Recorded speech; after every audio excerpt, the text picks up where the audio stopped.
कमर साहब, आपसे आगाज़ करूँगा। इससे पहले कि टीटीपी के हवाले से जो अब पॉलिसी है स्टेट की, इसकी हम बात करें, लेकिन कल DGISPR की जो मीडिया ब्रीफिंग थी उसमें अगर देखा जाए तो ये कहना कि TTA और TTP में अब कोई फ़र्क नहीं है, मेरा तो ख्याल है एक लैंडमार्क है। उसकी वजह है कि ख्वाजा आसिफ साहब वैसे तो डिनाई करते हैं इस बात को कि स्ट्रेटेजिक डेप्थ की कोई पॉलिसी नहीं थी ज़िया साहब के बाद, लेकिन एक लंबे अरसे तक इस पर ओपिनियन हमारी डिवाइडेड रही है। फाइनली आपको लगता है कि अब कंसेंसस हो चुका है कि there are no good Taliban any more? देखिए, मैं समझता हूं कि जो कल बात हुई, पहले भी यही बात थी। हमें तो यहाँ पे जो क्लैरिटी थी कि जो टीटीपी है उसने बैत तो अफगान तालिबान की हुई है ना, हैबतुल्लाह अखुंज़ादा की बैत है ना, सारे के सारे लोग ये जितने भी अफगानिस्तान में बैठे हुए हैं।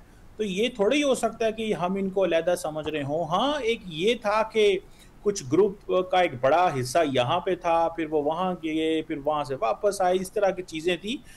एक तो ये चीज़ है। दूसरी बात ये है कि जो गुड तालिबान जो या बैड तालिबान की जो एक पॉलिटिक्स रही या एक डिस्कशन रही, वो समटाइम्स तो विद इन अफगान तालिबान भी शायद हम गुड तालिबान समझते रहे, जो दो बात करना चाहते थे, वेस्टर्न वर्ल्ड के साथ इंगेज करना चाह रहे थे, लड़ना नहीं चाह रहे थे, अपने आप को अलकायदा से या ट्रांसनेशनल टेररिस्ट नेटवर्क से डिसएसोसिएट करना चाह रहे थे। तो मेरा ख्याल है कि इसमें कोई अबहाम नहीं है कि दोनों एक ही हैं और दोनों किसी मकसद के लिए लड़ रहे हैं। और वो मकसद ये है कि एक तो अफगानिस्तान में जो सरजमीन उन्होंने हासिल कर ली, अब वो समझते हैं कि हमें पाकिस्तान के अंदर भी इस्लामी निज़ाम नाफज करना है और ऐसी ही इस्लामी इमारत हमें पाकिस्तान के अंदर भी खड़ी करनी है। और यही टीटीपी का मौक़िफ़ है। और पाकिस्तान का मौक़िफ़ बड़ा सीधा सा है कि सवाल ही पैदा नहीं होता। एक तो ये बात है, और दूसरी बात ये है कि अगर आप यहाँ पे हुकूमत बनाना चाहते हैं, जो पाकिस्तान के रहने वाले लोग हैं, उनके लिए सीधी चॉइस है, अपनी पॉलिटिकल पार्टी बनाएं, मैनिफेस्टो लें, लोगों के पास जाएं, वोट लें, पार्लियामेंट में आए, जो मर्जी जिस तरह की मर्जी लेजिस्लेशन करें। ये तो नहीं हो सकता कि बंदूक और गन के साथ आप हमें डिक्टेट करने की कोशिश करें कि हम अपने मर्जी का इस्लामी निज़ाम नाफज करेंगे। तो मेरा ख्याल है क्लैरिटी है, किसी किस्म का कोई इबहाम नहीं है। गुड तालिबान शायद उन्हें ही कहा जाता होगा, जो मेरी एक अपनी ज़ाती। और कमर साहब, इसके अलावा जो वहाँ का एक हकानीज़ का फैक्शन है, उससे उम्मीद रही है कि कोई डिप्लोमेटिक एंगेजमेंट हो जाएगी। आपको लगता है कि वो दरवाज़ा भी अब बंद हो चुका है? मेरा नहीं ख्याल कि पाकिस्तान के पास कोई ऐसे लिवरेज अफगानिस्तान में अब रह गई है।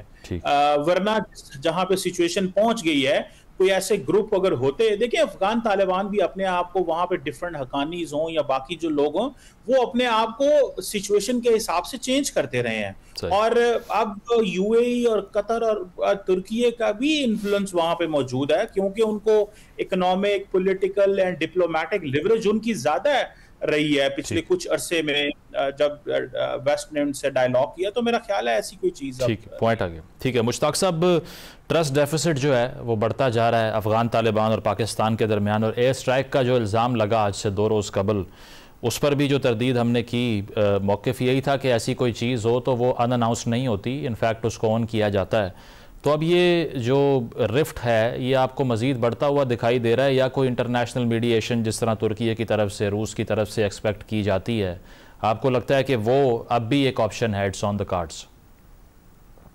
ये बहुत शुक्रिया। मेरे ख्याल में इस वक्त तो हमारे उनके दरमियान ताल्लुकात इंतहाई ख़राब है, और वो जो एक कोशिश हुई थी कतर में और फिर तुर्की में, उम्मीद थी कि शायद इससे मसाइल हल हो जाएंगे, अब नज़र नहीं आ रहा। दूसरी बात यह कि कुछ जो रिसेंटली डेवलपमेंट्स हुए हैं हमारे उनके दरमियान बॉर्डर पे, और फिर बॉर्डर बंद हुआ और काफ़ी उनको मसाइल का सामना है, तो इससे मज़ीद जो है तलखियाँ बढ़ी है। मेरे ख्याल में कोशिशें ज़रूर करेंगे इंटरनेशनल कम्युनिटी और मीडिएटर्स, लेकिन जब हम आपस में नहीं बैठेंगे, एक दूसरे को सुनेंगे नहीं, तो मेरे ख्याल में मसाइल हल नहीं होंगे। और इस वक्त तो अफगानिस्तान में जो हमें थोड़ी बहुत ताउन हासिल थी अफगान तालिबान के अंदर, यू कैन से कि 20%, 30%, तो अब वो भी ख़त्म नज़र आ रही है। इसकी वजह यह है कि वहाँ पे इतना ज़्यादा प्रोपेगेंडा किया जा रहा है पाकिस्तान के ख़िलाफ़ कि लोग जो है, आपको शायद इल्म है कि अफगान अवाम का इससे कोई सरोकार नहीं है। अफगान अवाम जो है इस वक्त उनको बहुत ज़्यादा मसाइल का सामना है, बेरोज़गारी है, महंगाई है, सर्दी है, और पाकिस्तान का जो सरहद बंद है इसलिए पाकिस्तान आ नहीं सकते। लेकिन फिर भी मैं आपको बता दूं कि सरहद बंद है, लेकिन जो रिसेंटली लोग गए थे अफगानिस्तान, जो हमने भेजा है, तकरीबन जो मेरी मालूमात है तकरीबन 3-4 हज़ार के करीब खानदान वापस पाकिस्तान आए हैं और इंतहाई मुश्किल रास्तों से वो आए हैं, इसलिए कि वहाँ पे महंगाई बहुत ज़्यादा है। तो जो लोग गए हैं वहाँ पे कोई ज़िंदगी के वो है नहीं है, उनको सहूलियात नहीं है। मेरे ख्याल में चूँकि ये हमने इसको इस्तेमाल किया है ट्रेड को सियासी तौर पर, तो दोनों ममालिक को मुश्किलात है और मेरे ख्याल में बातचीत वाहिद रास्ता है।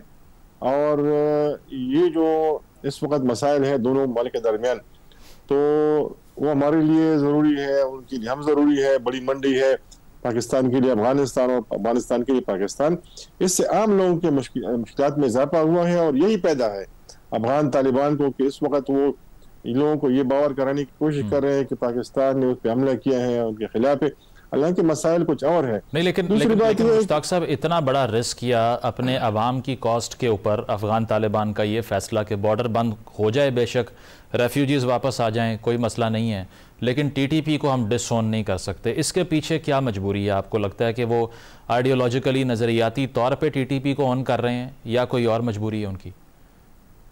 एक तो उनके सामने मिसाल है, वो पेश कर रहे हैं बिन लादेन की, ओसामा बिन लादेन की और बाकी जो उनके अलकायदा के साथी थे कि जो उनके फाउंडिंग लीडर थे मुल्ला मोहम्मद उमर, उन्होंने कुर्बानी दी, हुकूमत को उन्होंने कुर्बान कर दिया बिन लादेन पे और अमन ज़वाहिरी उनके साथियों पे।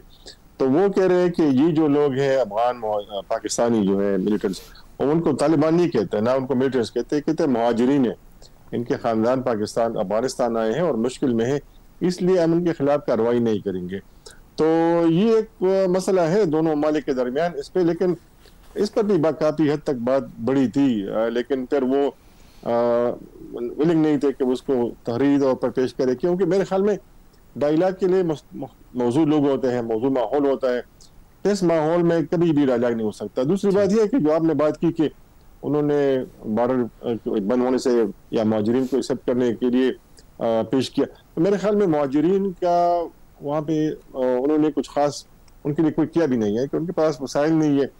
तो जो लोग गए हैं वो इंतहाई मुश्किल हालात में है, इसलिए लोग जा नहीं रहे। लोग यहाँ पे गिरफ्तारी भी देने को तैयार है, उनकी कुछ बहुत कुछ